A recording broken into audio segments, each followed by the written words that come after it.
So how are tires dismounted and mounted and balanced? Well, I'm going to show you real quick. This is my own car. I showed you in the previous video how one of the tires had a belt shift in it, and it was kind of due for 4 tires. I mean, 3 of them were okay. Actually, one of them was okay. The other 2 were getting close to the wear bar, so I figured I may as well just put 4 tires on. So I have a rim here that I'm ready to dismount, and let me show you. So, like, I don't really care what the rim looks like. The rim is pitted and everything else. That's why it's so discolored. I don't really care about it. It's basically just a back and forth to, it's a point A to point B vehicle. That's it. So I don't really care how good the rims look or don't look or whatever. So I'm not too concerned about that. They won't clean up, so just so you know. First thing you got to do is you got to take the valve core out. So this way you can let the air out of the tire. So it takes a special tool like this. And you see, if I can focus on it, why can't I focus on it? Hold on. It takes a special tool like this. It's basically like a screwdriver. And at the end, it's got that little flute with a hole in the center. Come on, stay focused. And what that does is that allows the actual valve to go up inside there. And if you look close, there's the valve there. So you put this on there, and it'll clip into the valve, and then you spin it. Take it out, now all the air comes out. Now here is what it looks like. And you see how the tool itself will fit into that.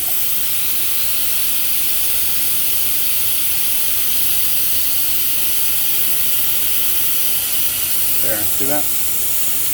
That's how they fit together, and that's how you unscrew them. Now if you leave the valve cap off a wheel for long enough, what will happen is these things will corrode inside the valve itself, and then they'll snap in the process of trying to take them out, and then you got a real problem.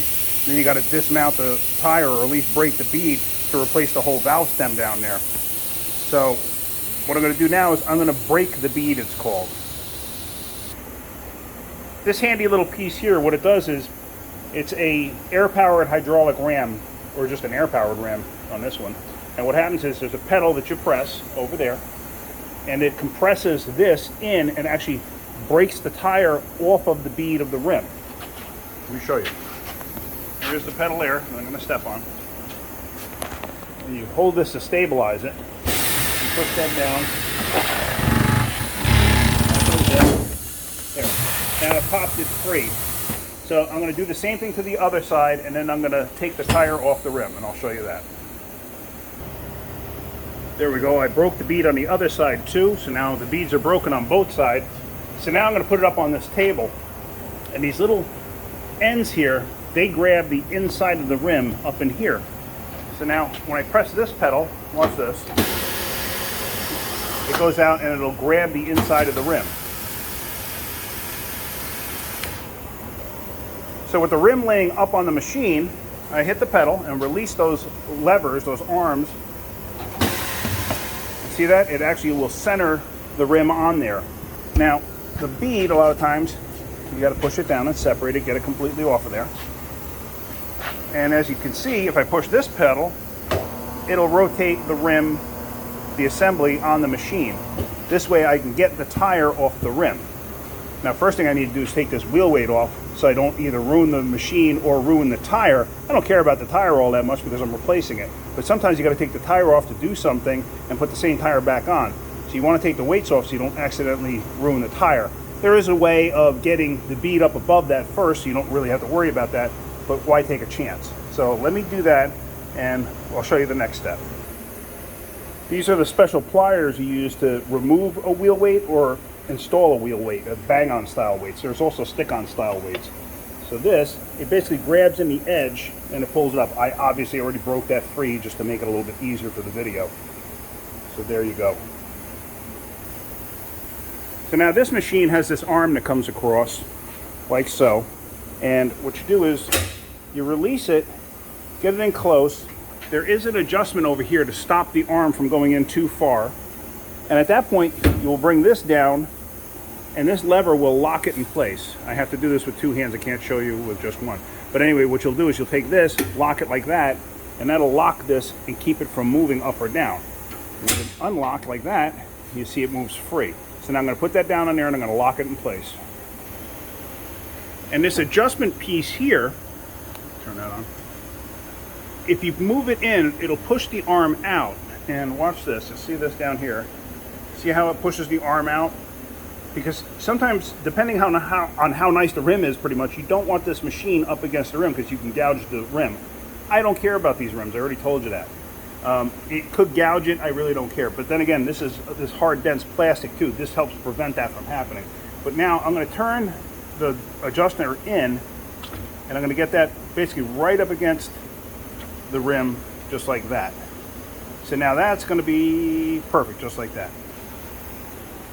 And the next step is you take this tire spoon, you have to push it down inside here because you have to grab the bead.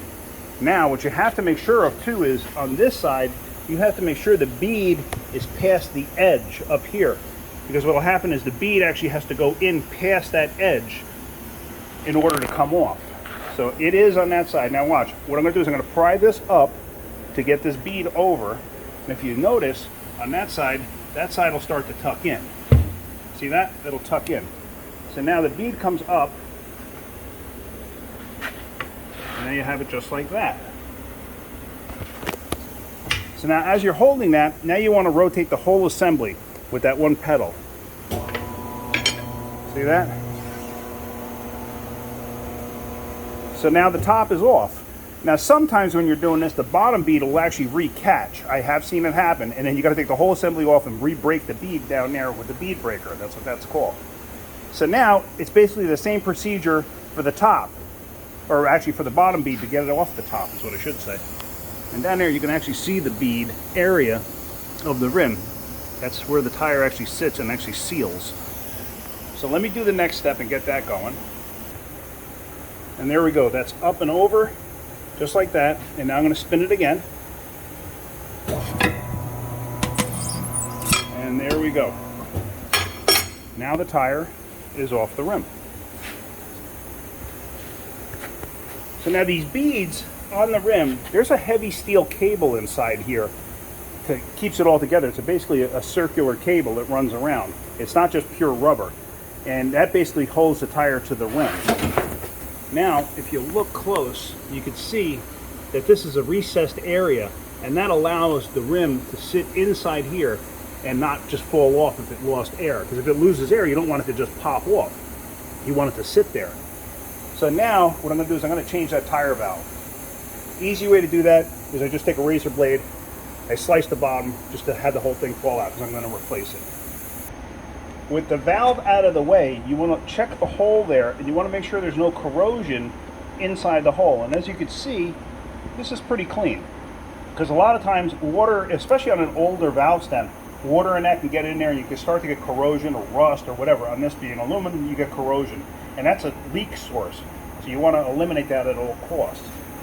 So now, we're going to take the new valve, and there's this special tool.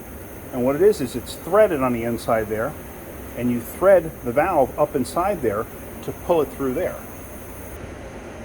So like that, I have that threaded in place. Now I'm going to do this, actually no, I'm not going to do it that way. The way I'm going to do it is I'm going to stick the valve up through the hole like this, and if you look, the valve itself has that rubber edge that basically gets pulled in and snaps into place. So now, holding it up like that, I'm going to screw the tool on. What I was going to do before is I have had a tool that was thin enough to actually fit through the rim hole and feed it up through, but I can't on this one. So let me get this caught. So now with that in place, and like I said, you can see the valve is there, you're going to use the edge of the rim as a fulcrum, and it's going to be like a seesaw to pull that up and through. If this was a nice rim, I'd usually put a block of wood here or something to protect the edge of the rim. Since it's my own and I don't really care, I'm gonna do this because this will gouge the edge, and as you can see on the edge there, it's already chewed up a little bit. That's from me, but like I said, if it was a customer's, I'd do it a little bit differently.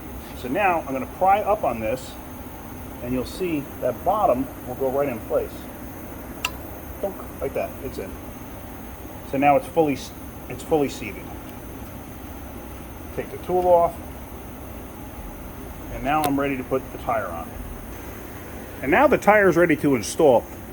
There's a special tire lubricant that you can put on here, which I did, and it helps get the tire over the edge of the rim. So now what you do is you lay the tire down.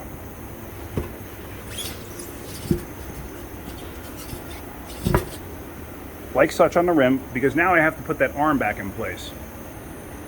Now with the whole assembly like that, what you do is you have to put the one edge of the tire over this piece here, like that. But it has to be under this piece here. So what you do is you roll the tire in and put a little tension on it like that. And you want to make sure that you're holding this end of the tire below the top bead. You don't want it to be on the bead, because then you'll never get the tire on and you can actually ruin the tire in the process. So now you turn the turntable. Bing. Okay, there we go. Now the bottom bead is in place. Well, it's not in place, it's on the rim. So now same thing with the top. Push it down, and you want to make sure that you're holding it down, because you do not want the top bead to catch the bead area. You want it to be below it. So there it is. See that? It's actually below the bead area, just like that. And now it's going to go in place. You always have to be careful with your fingers on stuff like that. I've done this for 38 years, so you may see me doing things that in a way that I probably shouldn't, but I'm so used to it. So now we just rotate it, and there, it's in place. So now the next step is you got to put air in it. Now this from the machine is metered. It will not go over 60 psi, because in the old days there used to be an explosion hazard. See that? You put too much air in there, like people have put 100 psi of air in there just to get the beads to seat. And what will happen is that bead will come up and pop in place. It can actually pop and blow off, and it can kill somebody, seriously injure or kill somebody. So now what I got to do is I got to put air in it. I left the valve core in there, so let's see if it'll actually start to seat the bead. Okay, there it goes. You don't hear any air leaks. So now, if you look, the top edge of the bead here is seated. It's not seated over here. It takes a lot of pressure to seat it. Not on every tire, but on quite a few, it will take quite a bit of pressure to actually seat it. So now, while that's inflating with air, which I'm not doing that right yet, while it's inflating with air, don't ever stick anything in here, especially your fingers, because once that thing pops, it can actually take your fingertips off. So let me inflate this, and you can watch that thing seat. Now you hear the air going in. The bottom just seated. The bottom usually seats a lot easier than the top, because it has more of a taper to it. So it's going, it's going, it's going. I know it's like watching paint dry. And you can see it starting to stretch.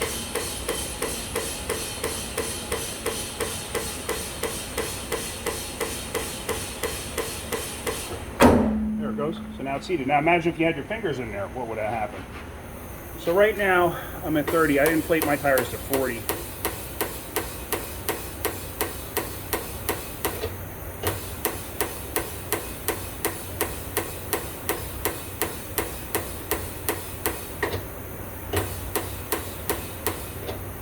The reason I went a little bit above is because once I disconnect this, I've already checked it several times, once I disconnect it, technically it'll be down to 40. Plus the gauge is not 100% on the money.